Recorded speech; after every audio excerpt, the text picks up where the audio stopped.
ಸಮೃದ್ಧಿ ಮಂಜುನಾಥ್ ಇಲ್ಲ. ಹಾ ಹೇಳಪ್ಪ ಹೇಳ.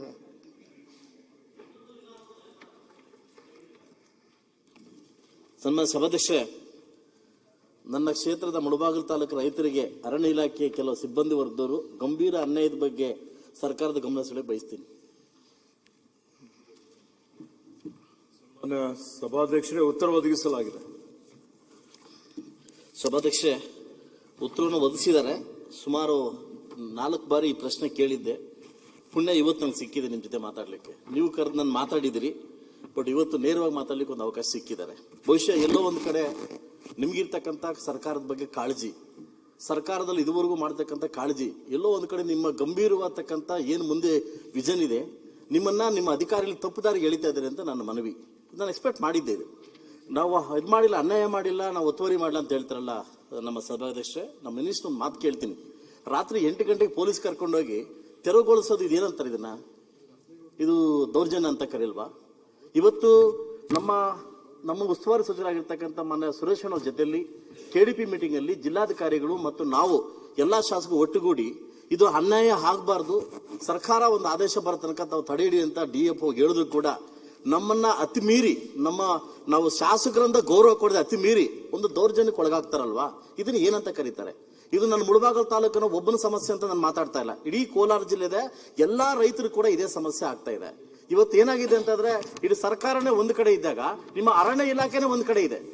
90-80 ವರ್ಷದಿಂದ ಅದಿಂದಿರ್ತಕ್ಕಂಥ ಜಮೀನುಗಳನ್ನ ಏಕಾಏಕಿ ಇದು ಅರಣ್ಯ ಇಲಾಖೆ ಬರ್ತಾ ಇದೆ ಅಂತ ಕಿತ್ಕೊಳ್ಳೋದು ಇದು ಯಾವ ಧರ್ಮ ಅಂತ ನಾನು ಪ್ರಶ್ನೆ ಕೇಳಕ್ ಬಯಸ್ತೀನಿ.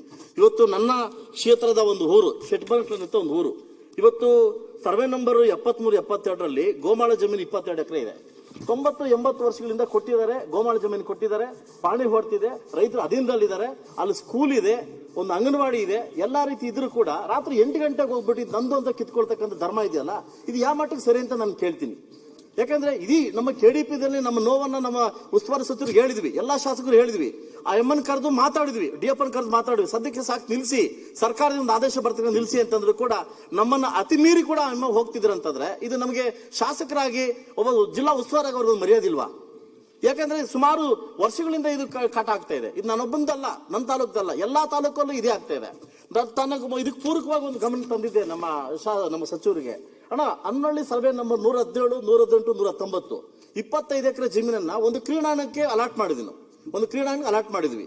ಇವತ್ತು ಯಾರೋ ಒಂದು ಗುಜರಾತ್ ಕಂಪನಿಯವರು ನಮ್ಮ ಕುಮಾರಸ್ವಾಮಿ ಕಡೆ ನಮ್ಮ ಅಣ್ಣ ಕಡೆಯಿಂದ ಒಂದು 25 ಕೋಟಿ ಹಣ ಬಿಡುಗಡೆ ಮಾಡ್ಕೊಂಡ್ ಬಂದಾಗ ಏಕಾಏಕಿ ಒಬ್ಬ ಶಾಸಕರು ಗೊತ್ತಿಲ್ಲದೆ ಇವ್ರು ಏನಾಗ್ತದೆ, ಇಲ್ಲಿ ಬಾವಲಿ ಓಡ್ತಿದೆ, ಕೊಡ್ಲಿಕ್ಕೆ ಆಗಲ್ಲ ಅಂತ ಒಂದು ನಿಮಗೆ ಲೆಟರ್ ಕಳಿಸ್ತಾರೆ. ಇದು ಯಾಕೆ ನಮ್ಗೆ ಅರ್ಥ ಆಗ್ತಾರೆ, ಎಲ್ಲಿ ಹೋಗ್ತಿದೆ ಅರ್ಥ ಆಗ್ತಲ್ಲ.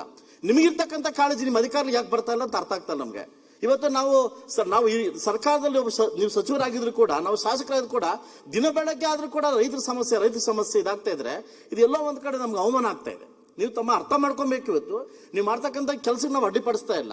ನಮ್ಮ ಏನು ಜಂಟಿ ಸರ್ವೆ ಮಾಡಿ, ಯಾಕಂದ್ರೆ ನಮ್ಮ ಇವರು ಮತ್ತು ನೀವು ಜಂಟಿ ಸರ್ವೆ ಮಾಡಿ ಅಧೀನದಲ್ಲಿ ಕರ್ನಾಟಕ ನೀವು ನಿಮ್ದೇ ಆಗಿದ್ರೆ, ಏನೋ ಸರ್ ಅರಣ್ಯ ಇಲಾಖೆ ಆಗಿದ್ರೆ ಒಂದು ನೋಟಿಸ್ ಕೊಟ್ಟು, ಇಲ್ಲ ಅವ್ರಿಗೆ ರೈತರಿಗೆ ಒಂದು ಟೈಮ್ ಕೊಟ್ಟು ರೈತರ ಬೆಳೆ ಹಾಳಾಗ್ದಂಗೆ ಮಾಡ್ತಕ್ಕಂಥ ಧರ್ಮ ತಗೋಬೇಕು ಅಂತ ನನ್ನ ಮನವಿ.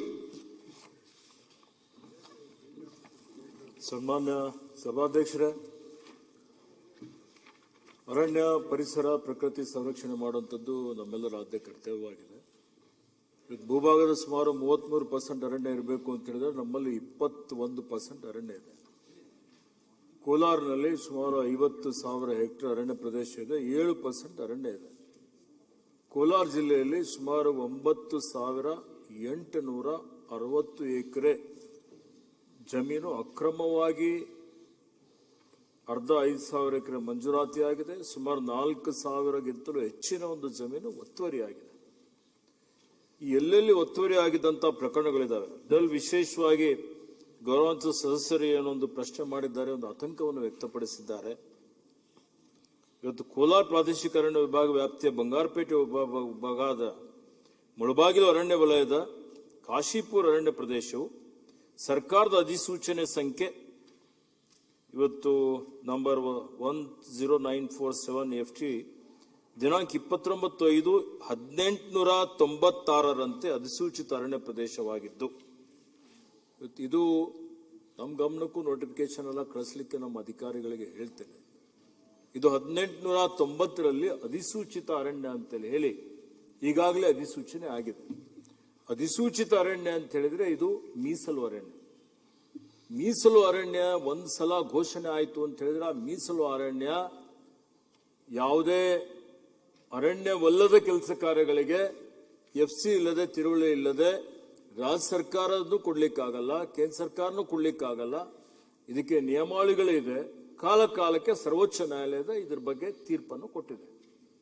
ಇವತ್ತಿಗೆ ಇತ್ತೀಚೆಗೆ ಇನ್ನೊಂದು ತೀರ್ಪು ಬಂದಿದೆ. ಆ ತೀರ್ಪಿನಲ್ಲಿ ಒಂದು ವೇಳೆ ಅಧಿಸೂಚಿತ ಅರಣ್ಯ ಅಂತ ಆಗಿದ್ರೆ ಆ ಅರಣ್ಯ ಪ್ರದೇಶ ಕಂದಾಯ ಇಲಾಖೆಯ ಹೆಸರಿನಲ್ಲಿ ಇದ್ದರೆ ಅದು ಏನಾದರೂ ಅಕ್ರಮವಾಗಿ ಇವತ್ತು ಗ್ರಾಂಟ್ ಆದ್ರೆ ಅಥವಾ ಒತ್ತುವರಿ ಆಗಿದ್ರೆ ಅಂಥದ್ದು ಒಂದು ವಿಶೇಷ ತನಿಖಾ ತಂಡ ಮಾಡಿ ಅದನ್ನು ಪರಿಶೀಲನೆ ಮಾಡಿ ಅದು ವಾಪಸ್ ಮತ್ತೆ ಅರಣ್ಯಕ್ಕೆ ಕೊಡಬೇಕು ಅನ್ನುವಂಥ ತೀರ್ಮಾನ ಮಾಡಲಾಗಿದೆ.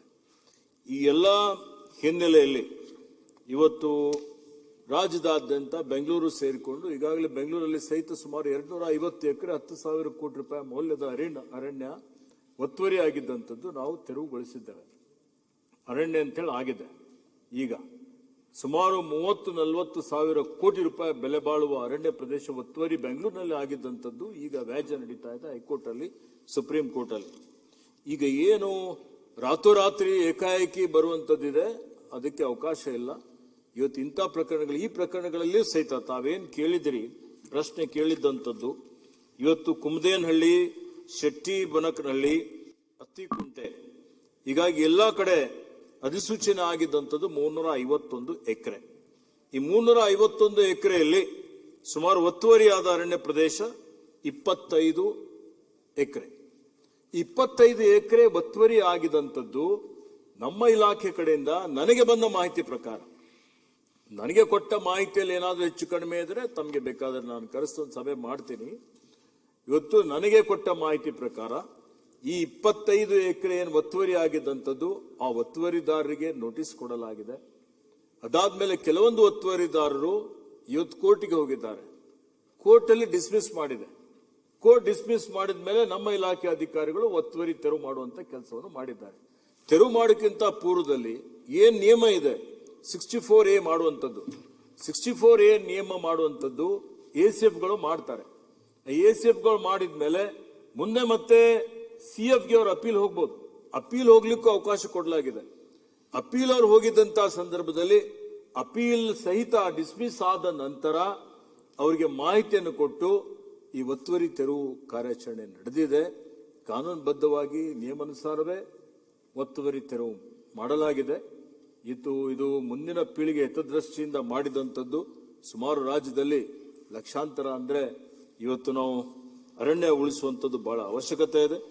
ಆದಾಗ್ಯೂ ಮಾನ್ಯ ಸದಸ್ಯರೇನು ಹೇಳಿದ್ದಾರೆ, ಅಧಿಕಾರಿಗಳು ಏಕಾಏಕಿಯಾಗಿ ಬರ್ತಾರೆ ಅಥವಾ ಯಾರ ಗಮನಕ್ಕೂ ತರೋದಿಲ್ಲ, KDPಯಲ್ಲಿ ಚರ್ಚೆ ಆಗಿದೆ ಅಥವಾ ಶಾಸಕರ ಗಮನಕ್ಕೂ ತರೋದಿಲ್ಲ ಅನ್ನುವಂಥದ್ದು ಏನ್ ಕಾಯ್ದೆ ಕಾನೂನು ನಿಯಮಗಳು ಅವೆಲ್ಲವನ್ನು ನಮ್ಮ ಅಧಿಕಾರಿಗಳಿಗೆ ನಾನು ಸೂಚನೆ ಕೊಡ್ತೇನೆ. ಇಂಥ ಪ್ರಕರಣಗಳಲ್ಲಿ ಮೊದಲೇ ಹೋಗಿ ಜನಪ್ರತಿನಿಧಿಗಳೇ ಇದ್ರ ಬಗ್ಗೆ ಮಾಹಿತಿ ಕೊಡಿ. ಇವತ್ತು ಕಾನೂನು ಮಾಡಿದಂಥವ್ರು ಇವತ್ತು ನಾವೆಲ್ಲ ಇದ್ದೇವೆ. ಕಾನೂನಲ್ಲಿ ಏನಾದರೂ ಬದಲಾವಣೆ ಮಾಡಬೇಕು ಅಂದ್ರೆ ಇಲ್ಲಿ ನಾವೇ ಮಾಡಬೇಕಾಗತ್ತೆ, ಅಥವಾ ಲೋಕಸಭೆಯಲ್ಲಿ ಮಾಡಬೇಕಾಗತ್ತೆ, ಅಥವಾ ಸರ್ವೋಚ್ಚ ನ್ಯಾಯಾಲಯಕ್ಕೆ ನಾವೇ ಹೋಗಿ ಒಂದು ಅಪೀಲನ್ನು ಆಗುತ್ತೆ. ಅವರು ಕಾಯ್ದೆ ನಿಯಮ ಕಾನೂನು ರೀತಿಯ ಅತಿಕ್ರಮಣ ತೆರವು ನಡೆದಿದೆ. ಮತ್ತೆ ತಾವು ಹೇಳಿದ್ದೀರಿ ಸರ್ವೆ, ಜಾಯಿಂಟ್ ಸರ್ವೆ ಮಾಡಿದ್ದಾರೆ, ಜಂಟಿ ಸಮೀಕ್ಷೆನೂ ಆಗಿದೆ. ಇವತ್ತು ಅರಣ್ಯ ಇಲಾಖೆ, ಕಂದಾಯ ಇಲಾಖೆ, ಮೋಜನಿ ಇವು ಮೂವರು ಕೂಡಿ ಜಂಟಿ ಸರ್ವೆನು ಮಾಡಿ ಜಂಟಿ ಸರ್ವೆ ಮ್ಯಾಪ್ ಸಹಿತ ಕೊಟ್ಟಿದ್ದಾರೆ. ಆ ಮ್ಯಾಪ್ ಕೊಟ್ಟ ನಂತರ ಇವತ್ತು ಯಾವುದು ಅರಣ್ಯವಲ್ಲದ ಪ್ರದೇಶದಲ್ಲಿ ಇವತ್ತು ಅರಣ್ಯ ತೆರವು ಮಾಡಿದ್ದಾರೆ ಅಂತ ತಾವು ಶಾಸಕರ ಗಮನದಲ್ಲಿದೆ. ಆದರೆ ಅರಣ್ಯವಲ್ಲದ ಪ್ರದೇಶದಲ್ಲಿ ಯಾವುದೇ ರೀತಿಯ ತೆರವು ಕಾರ್ಯಾಚರಣೆ ಆಗಿಲ್ಲ. ಅಂತ ಪ್ರಕರಣಗಳೇನಾದರೂ ಆಗಿದ್ರೆ ತಮ್ಮ ಹತ್ರ ಅದಕ್ಕೆ ಸಂಬಂಧಪಟ್ಟಂತೆ ಏನಾದರೂ ಇವತ್ತು ನಿಮ್ಮಲ್ಲಿ ಎವಿಡೆನ್ಸ್ ಇದ್ರೆ ನಾನು ಸೂಕ್ತ ಕ್ರಮ ತೆಗೆದುಕೊಳ್ತೇನೆ. ಉತ್ತರ ತುಂಬಾ ಚೆನ್ನಾಗಿ ಕೊಟ್ಟಿದ್ದಾರೆ, ಸೊಗಸಾಗಿ ಹೇಳಿದ್ದಾರೆ, ಒಪ್ಕೊಂತೀನಿ. ಎಲ್ಲೋ ಒಂದು ಕಡೆ ತಮ್ಮ ಅಧಿಕಾರಿಗಳು ತಮ್ಮನ್ನ ಗಮನ ಬೇರೆ ಕಡೆ ಸೆಳೀತಾ ಇದ್ದಾರೆ. ಇವತ್ತು ಮುಳಬಾಗಲ್ ತಾಲೂಕಲ್ಲಿ ಕಳೆದ ವರ್ಷದಲ್ಲಿ 4.25 ಕೋಟಿ ಅಮೌಂಟ್ ಡ್ರಾ ಮಾಡಿದ್ದಾರೆ. ನಾನು ಪ್ರಶ್ನೆ ಕೇಳಿದೆ, ಏತಕ್ಕೋಸ್ಕರ ಡ್ರಾ ಮಾಡಿದ್ರಿ ಅಂತ ಪ್ರಶ್ನೆ ಕೇಳಿದೆ. ಅದು ಉತ್ತರ ಕೊಟ್ಟಿದ್ದಾರೆ. ಒಂದೊಂದು ಗಿಡ ಮೇಂಟೈನ್ ಮಾಡ್ಲಿಕ್ಕೆ 55,000 ರೂಪಾಯಿ ನಾವು ಡ್ರಾ ಮಾಡಿದೀವಿ ಅಂತ ಹೇಳ್ತಾರೆ. ಇವತ್ತು ಕೆಲವು ಅಧಿಕಾರಿಗಳು ಯಾವ ರೀತಿ ನಿಮ್ಮನ್ನ ದಿಕ್ಕು ತಪ್ಪಿಸ್ತಾ ಇದ್ದಾರೆ ಅಂತಂದ್ರೆ, ನಾನೊಬ್ಬ ಶಾಸಕನಾಗಿ ಹೇಳ್ತೀನಿ, ಯಾಕಂದ್ರೆ ನಮ್ಮನ್ನ ಕಂಟ್ರೋಲ್ ಮಾಡಕ್ ಹೋಗ್ತಾ ಇಲ್ಲ, ನಮಗೆ ಕಂಟ್ರೋಲ್ ತಪ್ಪು ಹೋಗ್ತಿದ್ದಾರೆ. KDP ಮೀಟಿಂಗ್ ಅಲ್ಲಿ ಒಂದ್ ಮಾತು ಹೇಳ್ತಾರೆ, ನಾನು ನೀವನ್ನ ಅರಣ್ಯ ಇಲಾಖೆ ತಗೊಂಬೇಡಿ ಅಂತ ನಾನು ಹೇಳ್ತಾ ಇಲ್ಲ. ಗೋಮಾಳ ಜಮೀನು 22 ಎಕರೆ ಜಮೀನನ್ನ ಕೊಟ್ಟು 30 ವರ್ಷ ಆಗಿದೆ, ಪಾಣಿ ಬರ್ತಾ ಇದೆ, ರೈತರು ಬೆಳೆ ಹಾಕಿದ್ದಾರೆ. ಅಟ್ಲೀಸ್ಟ್ ನಿಮ್ದೇ ಆಗಿದ್ದಾಗ ರೆವಿನ್ಯೂ ಇಲಾಖೆ ಮತ್ತು ನಿಮ್ಮ ಅರಣ್ಯ ಇಲಾಖೆ ಜಂಟಿ ಸರ್ವೆ ಮಾಡಿ ಅದು ನಿಮ್ಮದೇ ಆಗಿದ್ರೆ, ನಿಮ್ ಜಮೀನು ನಿಮ್ದೇ ಆಗಿದ್ರೆ ಒಂದು ನೋಟಿಸ್ ಕೊಟ್ಟು ಆ ಬೆಳೆ ಆದ್ಮೇಲೆ ತಗೊಂಡ್ರೆ ತುಂಬಾ ಉತ್ತಮ ಅಂತ ನನ್ನ ಅನಿಸಿಕೆ. ಇದು ನನ್ನ ಕಳಕಳಿಜಿ ಮನವಿ. ಇವತ್ತು ಏನಾಗಿದೆ ಅಂದ್ರೆ, ದುಡ್ಡು ಕೊಟ್ರೆ NOC ಬೇಗ ಸಿಗ್ತಾ ಇದೆ, ದುಡ್ಡು ಕೊಡದವ್ರೆ ಅಳಿಸ್ತಾ ಇದ್ದಾರೆ. ಇವತ್ತು ಅಳಿಸ್ತಾ ಇದ್ದಾಗ ಜನ ಎಲ್ಲಿ ಹೋಗ್ತಾರೆ? MLA ಮನೆಗೆ ಬರ್ತಾರೆ. ನಾನು ಕೇಳಿದಾಗ ಈ ಆರೋಪ ಹೇಳ್ತಾರೆ DCF ಮನೆ ಕಣ್ಣಿಕ್ತಾರೆ, ಅವ್ರು ಕೊಡ್ತಾ ಇಲ್ಲ ಅಂತ. ಅವ್ರು ಕೇಳಿದ್ರೆ ಇವ್ರ ಮೇಲೆ ಹೇಳ್ತಾ ಇದಾರೆ. ಇದೇನಾಗಿದೆ ಅಂದ್ರೆ, ಇಬ್ರು ಹೆಣ್ಮಕ್ಳ ಜೊತೆ ಈ ಕೋಳಿ ಜಗಳ ಆಗ್ಬಿಟ್ಟಿದೆ ನಂತ. ಇವತ್ತು ಕೋಳಿ ಜಗಳ ಆಗ್ಬಿಟ್ಟಿದೆ. ದಯವಿಟ್ಟು ನಿಮಗೊಂದು ಕಳಕಳಿಜಿ ಮನವಿ ಇದೆ ಇಲಾಖೆ ಬಗ್ಗೆ, ಇಂಥದಕ್ಕೆಲ್ಲ ಗಂಭೀರವಾಗಿ ಪರಿಗಣಿಸಿ.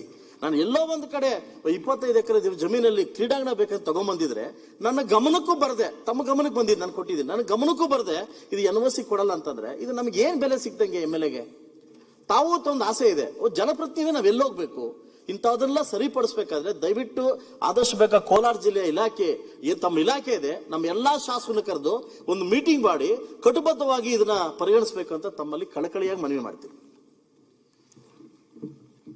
ಸನ್ಮಾನ್ಯ ಸಭಾಧ್ಯಕ್ಷರೇ, ಅರಣ್ಯ ಇಲಾಖೆಯಲ್ಲಿ ಯಾವುದೇ ಅಕ್ರಮಕ್ಕೆ, ಯಾವುದೇ ಅವ್ಯವಹಾರಕ್ಕೆ ಆಸ್ಪದ ಇಲ್ಲ. ಇವತ್ತು ತಾವೇನು ಹೇಳ್ತಾ ಇದ್ದೀರಿ, ಮರ ಬೆಳೆಸಲಿಕ್ಕೆ, ಗಿಡ ಬೆಳೆಸಲಿಕ್ಕೆ, ಪೋಷಣೆ ಮಾಡಲಿಕ್ಕೆ ಅಕ್ರಮ ಆಗಿದೆ, ಅವ್ಯವಹಾರ ಆಗಿದೆ, ದುಡ್ಡು ಎತ್ತಿದ್ದಾರೆ ಅಂತ ಹೇಳಿ ಇಲ್ಲಿಯವರೆಗೆ ನನಗೆ ದೂರು ಬಂದಿಲ್ಲ. ತಾವು ದೂರು ಕೊಟ್ಟರೆ ನಾನು ವಿಶೇಷ ತನಿಖಾ ತಂಡದಿಂದ ತನಿಖೆ ಮಾಡಿಸ್ತೀನಿ. ತನಿಖಾ ವರದಿ ಆಧಾರದ ಮೇಲೆ ತಪ್ಪು ಮಾಡಿದರೆ ಖಂಡಿತವಾಗಿಯೂ ಇವತ್ತು ಅರಣ್ಯ ನಾನು ಅಂತ ಅಧಿಕಾರಿಗಳ ಮೇಲೆ ಯಾರ್ಯಾರು ಆ ತಪ್ಪಿನಲ್ಲಿ ಅಕ್ರಮದಲ್ಲಿ ಶಾಮೀಲಾಗಿದ್ದಾರೆ ಅಂತವ್ರ ಮೇಲೆ ಕ್ರಮ ಜರುಗಿಸ್ತೇನೆ. ಒಂದು ವೇಳೆ ನಿಮಗೆ ಇವತ್ತಲ್ಲಿ ಏನೇ ಒಂದು ಸರ್ಕಾರಿ ಕಾಮಗಾರಿ ಕೆಲಸ ಕಾರ್ಯಗಳು ಮಾಡೋದಿದ್ದರೆ ಇವತ್ತು ತಾವು ಚರ್ಚೆ ಮಾಡಿ ಯಾವುದಾದ್ರೂ ಅರಣ್ಯ ಇಲಾಖೆ ಜಮೀನು ಬೇಕು ಅಂದರೆ ಅದಕ್ಕೆ ಅರಣ್ಯ ತಿರುವಳಿ FC ಅಂತೀವಿ, ಫಾರೆಸ್ಟ್ ಕ್ಲಿಯರೆನ್ಸ್ ತೆಗೆದುಕೊಳ್ಳಬೇಕು. ಅದು ಬರೀ ರಾಜ್ಯ ಸರ್ಕಾರದ ವ್ಯಾಪ್ತಿಯಲ್ಲಿ ಬರೋದಿಲ್ಲ.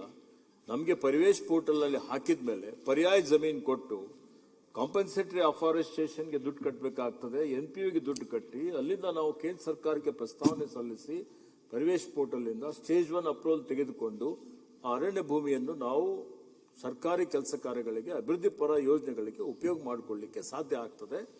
ಆ ದೃಷ್ಟಿಯಿಂದ ನಮ್ಮ ಇಲಾಖೆ ಅಧಿಕಾರಿಗಳಿಗೆ ನಾನು ಇವತ್ತು ಮಾಹಿತಿಯನ್ನು ತಮಗೆ ಕೊಡಲಿಕ್ಕೆ ಹೇಳ್ತೀನಿ. ಸ್ಟೇಡಿಯಂ ಏನಿದೆ, ಫ್ಲಡ್ ಲೈಟ್ಸ್ ಡಿಸ್ಟರ್ಬ್ ಮಾಡ್ತದೆ ಅನ್ನುವಂಥದ್ದು ವೈಲ್ಡ್ ಲೈಫ್. ಅಲ್ಲಿ ನಿಮ್ಮಲ್ಲಿ ಬ್ಯಾಟ್ಸ್ ಅಂತಿದೆ, ಆ ಬ್ಯಾಟ್ಸ್ ಅನ್ನುವಂಥ ಒಂದು ಏನು ಇದೆ ಅದಕ್ಕೆ ಡಿಸ್ಟರ್ಬ್ ಮಾಡ್ತದೆ ಅನ್ನುವಂಥದ್ದು ತಜ್ಞರ ಒಂದು ವರದಿ. ಆ ವರದಿ ಆಧಾರದ ಮೇಲೆ ನಮ್ಮವರು NOC ಕೊಟ್ಟಿಲ್ಲ. ಆದರೂ ತಮಗೆ ಕರೆಸ್ತೀನಿ, ಬೇಕಾದ್ರೆ ಒಂದು ಚರ್ಚೆ ಮಾಡೋಣ, ಅದಕ್ಕೆ ಯಾವ ರೀತಿಯಲ್ಲಿ ಪರಿಹಾರ ಕಂಡುಕೊಳ್ಳಲಿಕ್ಕೆ ಪ್ರಯತ್ನ ಮಾಡೋಣ. ಅಧ್ಯಕ್ಷೆ, ತಾವು ಕೋಲಾರ ಜಿಲ್ಲೆಗೆ ಬಂದು ಎಲ್ಲಾ ಶಾಸಕರನ್ನು ಕರೆದು, ಎಲ್ಲಾ ಶಾಸಕರನ್ನು ಕರೆದು 69 ಪರಿವರ್ತನೆ ಮಾಡ್ಬಿಡಿ.